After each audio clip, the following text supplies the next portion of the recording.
malam Bapak Ibu.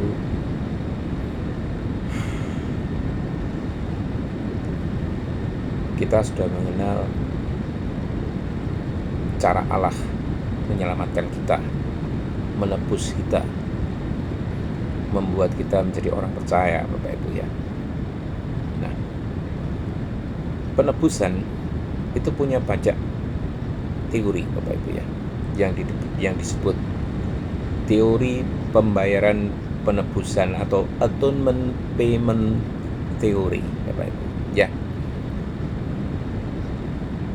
Jadi memang banyak teori tentang pembayaran penebusan atau atonement di dalam teologi Kristen Bapak Ibu ya. Sejak awal-awal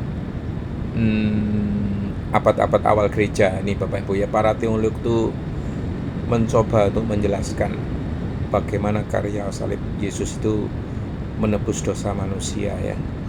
Masing-masing teori itu lahir dari latar belakang sejarah, budaya, pembacaan Alkitab yang berbeda, pengertian, pemahaman, penafsiran Alkitab yang berbeda ya.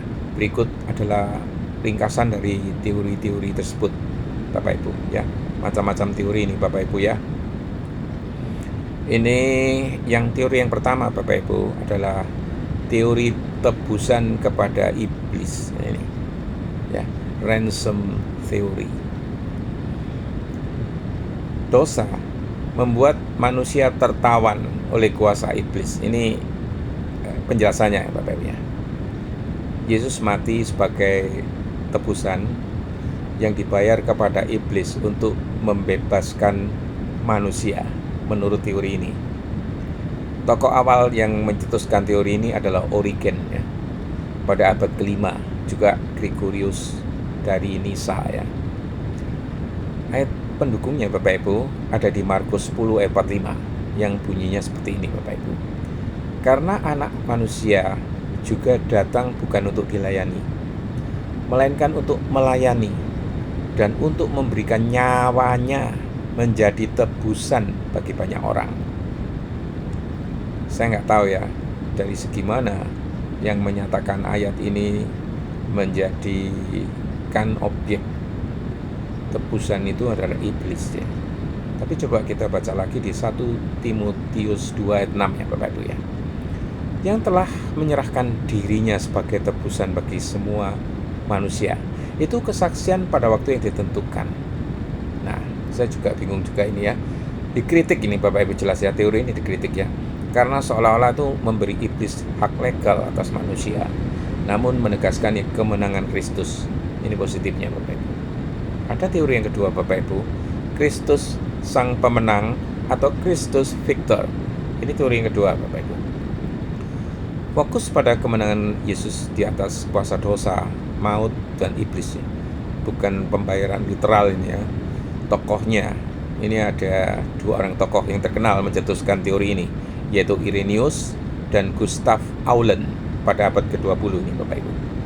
Keunggulan teori ini menekankan kebangkitan dan pembebasan kosmis, bukan sekedar aspek hukum ya.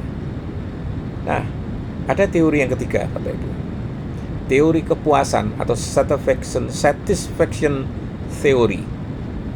Dosa menghina kemuliaan Allah, prinsipnya ini ya.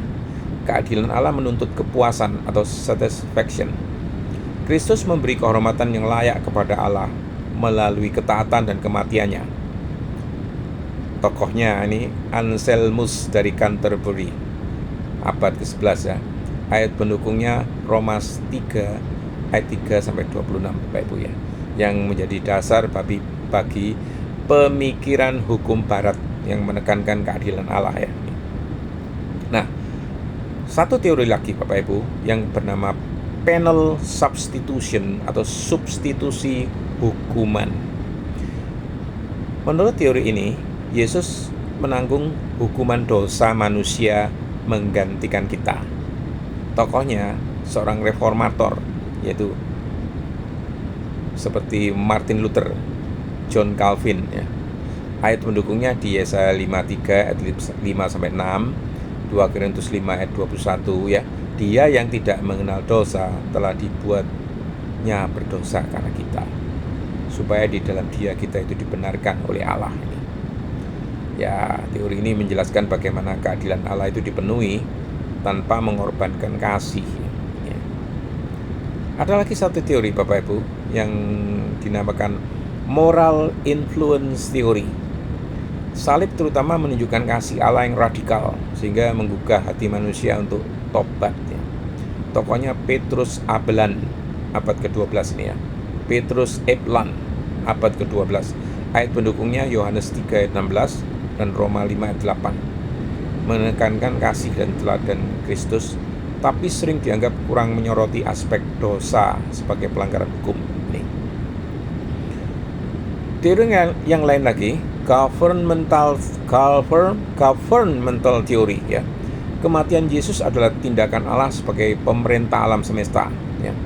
Menunjukkan betapa seriusnya ya dosa, agar hukum moral itu tetap dihormati ini Bapak Ibu ya. Tokohnya adalah Hugo Ortus, abad ke-17 ini. Ayat pendukungnya Roma 3 ayat 25-26. Ini menjaga keseimbangan antara kasih dan keadilan tanpa menuntut hukuman persis bagi setiap dosa ya ini. Dan yang terakhir, ada teori yang terakhir ini, teori rekapitulasi teori ya. Kristus mengulangi atau recapitulate seluruh sejarah manusia, hidup taat di mana Adam gagal dan membawa ciptaan ke keadaan baru. Tokohnya Irenaeus. Ayat pendukungnya Roma 5 ayat 18-19. Menekankan transformasi dan persatuan dengan Kristus nih Bapak Ibu. Di sini ada catatan penting ya. Tidak ada satu teori pun yang sepenuhnya itu menangkap misteri salib Bapak Ibu ya. Banyak gereja modern melihat penebusan itu sebagai multidimensi ya. Misalnya gabungan Kristus menggantikan kita, penal substitution itu sekaligus mengalahkan kuasa jahat, Kristus victor, dan memberi teladan kasih yaitu moral influence Bapak Ibu. Inilah perbandingan ulasan masing-masing teori ditinjau dari fokus utama serta kelebihan dan kekurangannya Bapak Ibu ya. Teori tebusan kepada iblis atau ransom to Satan, fokus utamanya itu penebusan sebagai hanya untuk membebaskan manusia dari kuasa iblis ya. Kelebihannya itu menekankan realitas kuasa jahat, menyoroti kebebasan manusia dari perbudakan dosa nih ya. Tapi kekurangan dan kelemahannya Bapak Ibu ya, ini yang menelurkan kritik ya, memberi kesan iblis itu punya hak legal atas manusia ya. Tidak jelas mengapa Allah harus membayar iblis ya. Dan teori Kristus sang pemenang, Kristus victor, fokus utamanya kemenangan Kristus atas dosa, atas maut, juga atas kuasa jahat ya. Kelebihannya ya, menekankan kebangkitan dari dimensi kosmis keselamatan sesuai dengan banyak Alkitab tentang kemenangan ya. Misalnya Kolose 2:15 ya. Kekurangannya Bapak Ibu, kurang menjelaskan aspek pembayaran atau pemenuhan keadilan Allah ini. Nah, teori kepuasan, satisfaction theory, fokus utamanya kehormatan Allah dipulihkan, dosa sebagai pelanggaran kehormatan ilahi. Kelebihannya menunjukkan keseriusan dosa dan kemuliaan Allah yang merupakan dasar pemikiran hukum barat ini Bapak Ibu. Kekurangannya terkesan menekankan kehormatan Allah seperti sistem feodal, kurang menyoroti kasih Allah nih.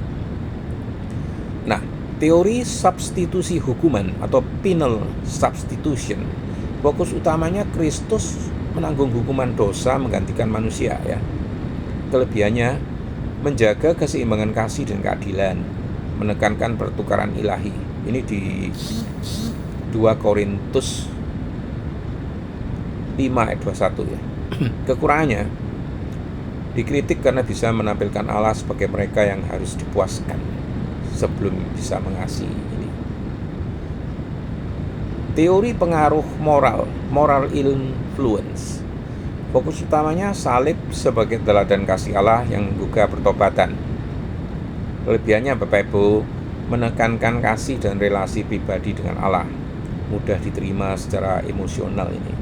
Kekurangannya terlalu menekankan respon manusia ya, kurang menyoroti keadilan dan dosa sebagai pelanggaran hukum Allah ini. Nah, teori pemerintahan Allah, governmental theory ya, fokus utamanya itu salib menunjukkan keadilan moral Allah sebagai pemerintah alam semesta ya. Kelebihannya memadukan kasih dan keadilan tanpa menuntut hukuman literal, fleksibel secara hukum. Kekurangannya bisa terasa abstrak, kurang menekankan hubungan pribadi antara Kristus dengan orang percaya itu. Nah, yang terakhir, teori pengulangan atau recapitulation ya. Ini fokus utamanya Kristus mengulangi dan memperbarui sejarah manusia ya, menggantikan kegagalan Adam ini.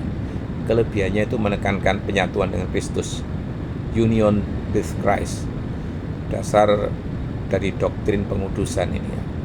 Nah, kekurangannya itu tidak secara eksplisit menjawab bagaimana keadilan dosa itu dipenuhi, Bapak Ibu. Nah, ini ada beberapa pengamatan penting sehubungan dengan teori-teori ini, Bapak Ibu ya. Yang pertama itu pengamatannya ditinjau dari dimensi kasih dan keadilannya. Teori seperti penal substitution atau satisfaction theory itu lebih menekankan keadilan atau hukum. Moral influence itu menekankan kasih dan relasi ya. Christus Victor itu menyoroti kemenangan kosmis. Nah, ini ditanggapi berbeda ya, karena ada memang perbedaan kondisi-kondisi gereja pada saat itu ya. Untuk Katolik Roma sering itu menggabungkan satisfaction theory Anselm dengan aspek sakramental yaitu atau Ekaristi, Bapak Ibu ya. Untuk Protestan Reform itu menekankan penal substitution sebagai pusat Injil, sedangkan Ortodok Timur itu menunjukkan Christus Victor dan recapitulation ini, Bapak Ibu. Bagaimana pendekatan modernnya sekarang? Banyak teolog kontemporer itu melihat salib secara multidimensi, Bapak Ibu ya. Kristus menggantikan kita ya sebagai hukuman, misalnya menang atas kuasa jahat, yaitu kemenangan, dan mengasihi sampai mati, teladan. Ilustrasinya sederhananya itu begini, Bapak Ibu. Ransom.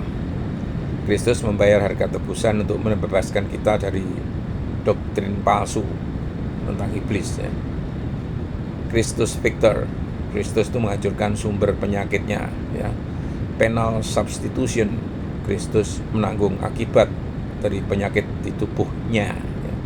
Moral influence. Kristus menunjukkan kasihnya kepada kita sehingga kita ini mau berhenti mencemari diri ya. Recapitulation itu Kristus menggantikan seluruh proses hidup manusia menjadi Adam baru yang sehat.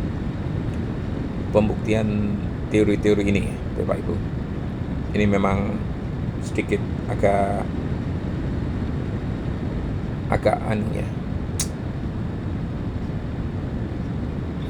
jelimet sedikit ya, Bapak Ibu ya. Kristus menebus manusia ini tentang ransom to Satan ya. Penebusan kepada iblis ya. Kristus itu menekankan tebusan manusia yang tertawan kuasa dosa dan iblis ini ya. Di Markus 10:45, anak manusia datang untuk memberikan nyawanya menjadi tebusan bagi banyak orang. 1 Timotius 2 ayat 5 dan 6. Kristus Yesus telah menyerahkan dirinya sebagai tebusan bagi semua manusia. Kolose 1-13. Ia telah melepaskan kita dari kuasa kegelapan. Nah, ini kalau prakteknya di gereja ya, Ortodok Timur itu masih menekankan Kristus sebagai pembebas yang menaklukkan kuasa jahat ini. Bagaimana dengan Kristus Victor atau Kristus sang pemenang? Kemenangan Kristus atas kuasa dosa, maut, dan iblis. Kolose 2:15, Bapak Ibu. Ia melucuti pemerintah-pemerintah dan penguasa-penguasa dan menjadikan mereka tontonan umum. Ibrani 2 ayat 14, Bapak Ibu ya. Supaya oleh kematiannya ia memusnahkan dia, yaitu iblis. 1 Korintus 15 ayat 55-57. Hai maut, di manakah sengatmu? Syukur kepada Allah yang telah memberikan kemenangan kepada kita. prakteknya di gereja-gereja Bapak Ibu ditekankan kuat di dalam gereja ortodoks timur dan sebagian Lutheran modern ya. Satisfaction theory atau teori kepuasan ya, Anselm ya. Dosa menghina kehormatan Allah, Kristus memulihkan kehormatan itu. Menjadi dasar Katolik Roma dan teologi skolastik abad pertengahan ya. Sakramen Ekaristi itu dipandang memperbarui satisfaction ini. Final substitution theory, teori substitusi hukuman. Kristus menanggung hukuman dosa menggantikan kita. Yesaya 53 ayat 5-6. Dia tertikam oleh karena pemberontakan kita. Ganjaran yang mendatangkan keselamatan bagi kita itu ditimpakan kepadanya. 2 Korintus 5 ayat 21. Dia yang tidak mengenal dosa telah dibuatnya menjadi dosa karena kita ya. 1 Petrus 2 ayat 24 misalnya, ia sendiri telah memikul dosa kita di dalam tubuhnya di kayu salib. Prakteknya ini di gereja-gereja Protestan Reform ya, Calvinis ya. Ini mereka menekankan ini sebagai pusat Injil. Kasih Allah dinyatakan justru ketika keadilannya itu dipuaskan. Moral influence atau teori pengaruh moral ya. Salib menunjukkan kasih Allah sebagai manusia terdorong untuk bertobat ya, supaya manusia itu terdorong untuk bertobat. Yohanes 3 ayat 16 ini, karena begitu besar kasih Allah akan dunia ini. Roma 5 ayat 8, Allah menunjukkan kasih-Nya kepada kita oleh karena Kristus telah mati untuk kita. 1 Yohanes 4 ayat 9 dan 10, di dalam hal inilah kasih Allah dinyatakan. Praktek gereja ya, banyak dipakai di dalam liberal teologi abad ke-19 atau abad ke-20 dan khotbah penginjilan yang menekankan kasih Allah ini. Nah, governmental theory atau teori pemerintahan alam semesta. Allah sebagai pemerintah moral alam semesta menunjukkan bahwa dosa itu serius. Meski Kristus tidak menanggung hukuman proses itu ya. Roma 3 ayat 25-26 ini menyatakan bahwa untuk menunjukkan keadilannya supaya ia sendiri benar. Ibrani 9 ayat 26, ia telah menyatakan dirinya satu kali untuk menghapus dosa. Ini dipraktekkan di gereja-gereja, diadopsi beberapa kalangan Metodis atau Wesleyan dan Arminian. Recapitulation theory, teori penggantian. Kristus menjadi Adam baru, mengulangi sejarah manusia dan menebus kegagalan Adam di Roma 5 ayat 18-19 ya. Seperti oleh ketidaktaatan satu orang semua menjadi berdosa, demikian juga oleh ketaatan satu orang semua menjadi benar ya. 1 Korintus 15 ayat 21 sampai 22 misalnya. Sama seperti maut datang karena satu orang manusia, kebangkitan juga datang karena satu orang manusia. Ini dipraktekkan di gereja-gereja ya, sangat ditekankan di dalam ortodoks timur dan juga mempengaruhi pemikiran Katolik tentang pengudusan. Ya, jadi kesimpulannya untuk studi Alkitab ya, semua teori-teori tadi itu ya, Kristus sebagai pengganti atau penal substitution atau satisfaction itu menekankan keadilan Allah dan pertukaran salib. Kristus sebagai pemenang, Kristus victor atau ransom theory ini menekankan kuasa kebangkitan dan pembebasan kosmis Bapak Ibu ya. Kristus sebagai teladan atau moral influence itu menekankan kasih Allah yang menggerakkan pertobatan, dan Kristus sebagai Adam baru, recapitulation, itu menekankan pembaruan ciptaan dan kesatuan dengan Kristus. Bagi mereka yang mempelajari ini di dalam sekolah-sekolah teologi, ada suatu tips studi ya, untuk supaya ada pencerahannya ini, karena ini hampir semua teori-teori ini ya, 7 teori tadi itu mengandung makna yang tidak mudah ya, sebetulnya tidak mudah didalami ya. Bukan karena masing-masing itu kelihatannya seperti abstrak atau hampir mirip, bukan Bapak Ibu ya. Nah, ini ada satu tipsnya. bacalah ayat-ayat di atas tuh di dalam konteks pasal penuh ya. Jangan hanya dibaca per pasal yang saya sebutkan tadi. Jadi kalau kayak sebutkan di Roma 3 ayat 21-26, cobalah untuk supaya Bapak Ibu itu melihat secara konteks keseluruhan dari pasal-pasal itu ya, pasal 3 misalnya ya. Juga di Kolose 2 ayat 13-19, cobalah untuk supaya bisa membaca Kolose 2 itu supaya konteks secara keseluruhan itu bisa didapatkan. Ini satu tips studi untuk mengenali 7 teori tadi. Agak pusing memang memikirkan ini ya. Perhatikan kata kunci seperti tebusan, korban, darah, kemenangan, ketaatan. Karena di dalam 7 teori ini masing-masing ada kata-kata dan perasa-perasa ini Bapak Ibu. Jadi kalau tidak bisa dibedakan, tidak mampu membedakan dan mendalami, ini rasanya seperti kelihatan abstrak dan tampaknya agak sulit ya untuk dibedakannya. Kecuali dengan contoh-contoh ya. Atau dengan mengikuti tradisinya di gereja-gereja tertentu, itu bedanya apa gitu ya.